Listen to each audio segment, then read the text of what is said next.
खुश क्यों नहीं रहूंगी? दोनों जोर जोर से हंसने लगती हैं। वही मोहन चलते चलते कब्रिस्तान के द्वार पर पहुंचता है। अच्छा, तो यही कब्रिस्तान है। अब मुझे वो खजाना ढूंढना होगा। लेकिन ये कब्रिस्तान इतना सुनसान कैसे लग रहा है, जैसे कोई यहाँ बैठकर रो रहा हो, पर कोई नजर नहीं पड़ रहा है। ना लेना है। मोहन अपने पाँव कब्रिस्तान में रखता है।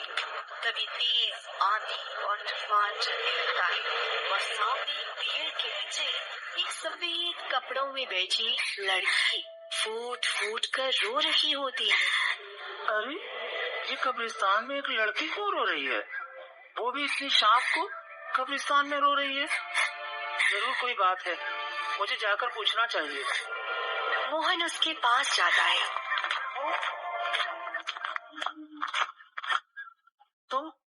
तुम कौन हो? इतनी शाम को यहाँ क्या कर रही हो और रो क्यों रही हो? मेरा नाम माया है और मेरे पिताजी मर गए हैं। इस दुनिया में मेरा कोई नहीं है। इसी वजह से मैं अपने पिताजी की कब्र के पास आकर हर शाम रोती हूँ। अब जो जाने वाला है उसके लिए रोने से क्या फायदा है? तुम्हारे पिता अब दुनिया में नहीं है, ये जानकर मुझे बहुत अफसोस हुआ। लेकिन मत रहो और घर चली जाओ। मेरा कोई घर नहीं है, मैं कहीं नहीं जाना चाहती हूँ। क्या आप मुझे अपनी बहन बनाओगे और क्या आप मेरा भाई बनोगे? क्योंकि मेरा इस दुनिया में कोई नहीं है और मुझे भाई का बहुत शौक भी है। हाँ, क्यों नहीं? एक भाई बना, ये तो गर्व की बात है। बताओ, मैं तुम्हारे लिए क्या कर सकता हूँ?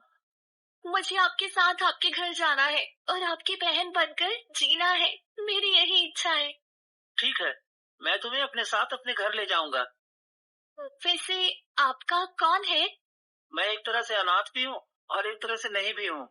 मेरे माता पिता इस दुनिया में नहीं है, लेकिन मेरे एक भाई भाभी हैं जो बिल्कुल मुझे माँ पिता की तरह प्रेम करते हैं। तुम चलो, तुम्हें भी खुशी खुशी अपनाएंगे और तुम्हें भी एक बहन का प्यार मिलेगा।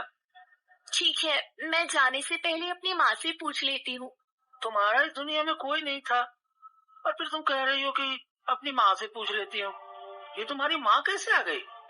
मेरी माँ है, पर उन्होंने मुझे घर से बाहर निकाल दिया है और वो मुझे अपनी बेटी नहीं मानती।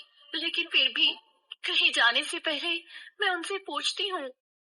अरे, ऐसी कौन सी पत्थर दिल है जो एक बेटी को अपनी बेटी नहीं मानती? सच में तुम्हारे साथ बहुत बड़ा अन्याय हुआ है और तुम सच में अपने आप को अनाथ समझ रही होगी। वैसे कहाँ है तुम्हारा घर? चलो चलते हैं। बस यही कब्रिस्तान में ही है, उधर थोड़ा अंदर चलो, फिर मेरी माँ का घर मिल जाएगा। कब्रिस्तान में है तुम्हारा घर? अच्छा ठीक है, चलो चलते हैं। मोहन माया के पीछे पीछे थोड़ा और अंदर जाता है। तभी एक कोने में बहुत ही बड़ा और सुंदर महल दिखता है।